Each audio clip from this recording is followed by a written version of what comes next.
Manusia yang sok berkuasa tentunya diperlakukan kehati-hatian yang lebih untuk menghadapi orang yang sok berkuasa, sebab dia memiliki ego yang tinggi dan amat ingin dihormati melebihi jabatan dan kekuasaannya. Kehati-hatian diperlukan karena orang yang sok berkuasa semacam ini cenderung agresif. Apabila Anda menghadapi orang yang sok berkuasa, jangan sekali-kali mendebatnya. Hal ini bisa dianggap penghinaan terhadap diri dan statusnya. Jauh lebih baik apabila Anda menuruti saja keinginannya, kalau perlu sambil memujinya, seolah-olah Anda mengikuti kemauannya. Orang tipe ini senang sekali dipuji dan diunggah-unggahi derajatnya. Dan pujian yang Anda lakukan seakan-akan menjadi syarat mutlak untuk menyentuh hatinya. Dia ingin agar Anda menghormati dan menghargainya apabila Anda hendak meminta bantuan darinya. Namun sebaliknya, jika Anda melawan dan tidak menghargai status atau kekuasaannya, sampai kapanpun Anda tidak akan memperoleh apapun darinya. Sebab manusia semacam itu merasa ego dan harga dirinya disepelekan oleh Anda. Dia akan senantiasa menguntit dan mengambil peran ganda yang sering tidak disadari oleh atasannya. Dia berlaku demikian adalah untuk maksud-maksud seperti mengamankan posisi, menaikkan jabatan, menutupi kekurangan atau kesalahan-kesalahan yang menjadi kelemahannya.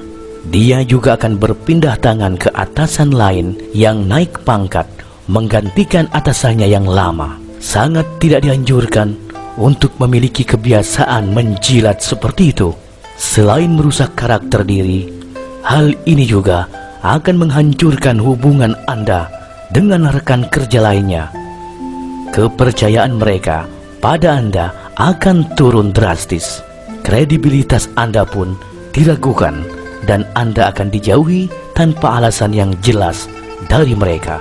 Manusia semacam itu disebut dengan si snob atau si snobby. Tentu, di mana saja ada orang yang snob alias sok, mungkin mereka ada di sekitar kita atau bahkan diri kita sendiri.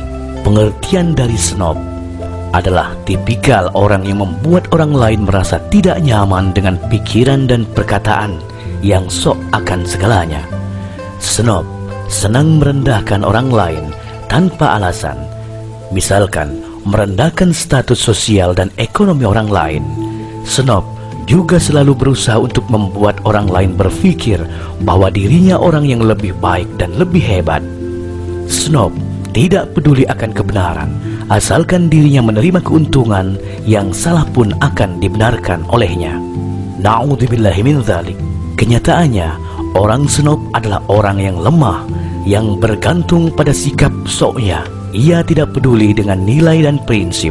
Asalkan orang lain tidak melihatnya sebagai sosok yang rendah, ia akan membual ke sana sini. Sebagai manusia atau orang yang beriman, selalu sadar bahwa dirinya makhluk yang lemah, membutuhkan rahmat Allah dan selalu takut kepada siksanya jika ia menzalimi orang lain. Seseorang yang beriman tidak akan menyombongkan diri dengan kekuasaan fisik dan fiksi, kecerdasan, harta, atau jabatan apapun juga. Allah Maha Berkuasa untuk mencabut nikmat kesehatan dari hambanya. Ada seorang hamba yang sedang berolahraga tenis lapangan, tiba-tiba terjatuh dan sakit stroke. Ada orang yang sakit sehingga dokter tidak memperbolehkan untuk memakan makanan apa saja kecuali lewat infus. Seseorang yang bergelar profesor doktor bisa saja sewaktu-waktu Allah cabut kecerdasannya dengan hilang ingatan atau menjadi gila. Semoga Allah melindungi kita dari hilangnya kenikmatan itu. Begitu pula dengan harta yang dimiliki manusia. Dengan mudah Allah berkuasa untuk mencabut nikmat kekayaan harta dari hambanya, dan seketika menjadi orang bangkrut, terlilit hutang yang banyak, dan menjadi miskin papa. Orang yang sok berkuasa adalah orang-orang yang tidak patut dicontoh. Orang-orang demikian akan menggunakan kekuasaannya untuk menindas orang yang dirasa berada di bawahnya. Orang yang sok berkuasa akan memanfaatkan situasi tersebut untuk menekan para pekerjanya atau orang yang ada di bawah telapak kakinya untuk kerja lebih keras tanpa melihat waktu dan situasi. Orang itu akan kehilangan kepercayaan dari orang sekitar dan akan dipastikan mempunyai masa depan yang menderita dan susah sengsara karena banyak orang yang akan menjauhinya. Tipe orang sok berkuasa itulah yang wajib kita hindarkan. Orang semacam itu ibarat seekor lalat. Apabila ada lalat menghinggapi tempat minum Anda, maka tenggelamkanlah seluruh bagian tubuh lalat itu terlebih dahulu, baru kemudian buanglah lalat tersebut, karena sesungguhnya pada salah satu sayapnya mengandung obat dan pada sayap yang lain mengandung penyakit. Sifat lalat tak suka kebersihan, senang dengan sampah, suka tempat yang kotor. Mungkin karena itulah lalat digunakan untuk perumpamaan orang yang juga suka begitu. Lalat dipakai sebagai tamsil buat orang yang gemar mencari kesalahan orang lain dan sok berkuasa.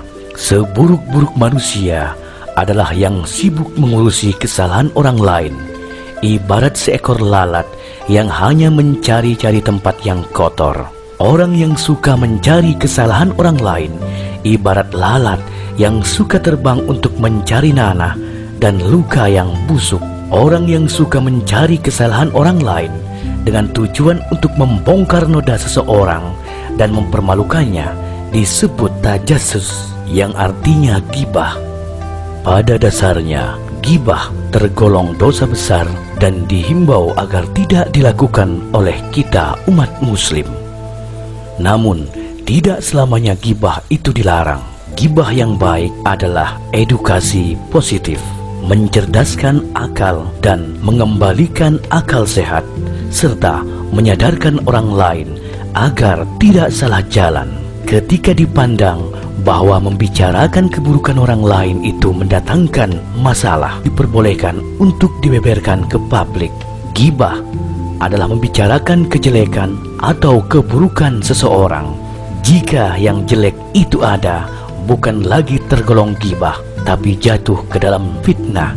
Di masa sekarang, gibah dapat terjadi dalam berbagai bentuk, misalkan melalui tayangan infotainment di televisi sampai dengan akun gosip di media sosial. Karena itulah, baik MUI dan NU mengharamkan infotainment karena dianggap bagian dari gibah, kecuali edukasi. Kendati hukum gibah adalah haram, terdapat beberapa kondisi ketika gibah diperbolehkan.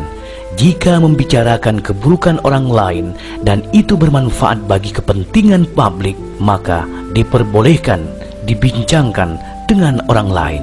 Misalkan, jika seseorang sudah terang-terangan melakukan dosa dan keburukan, serta membuat acara dan video yang tidak real dengan mengunggah foto atau video, misalkan main settingan, mabuk-mabukan, hoak, bergaul bebas, dan kekerasan, serta sejenisnya, kemudian dipublikasikan di depan umum, maka itu wajib diberantas.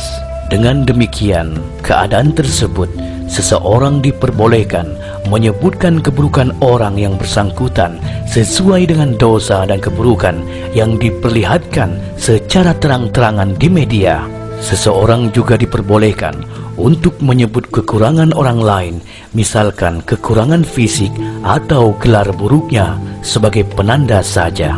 Namun perlu diingat, menyebut yang demikian bukan dengan niat mengolok-olok atau mengejeknya, melainkan sebagai penanda dan pembeda dari orang lain. Salam rahayu selalu dari kami, RPI Raden Panji Ingsun.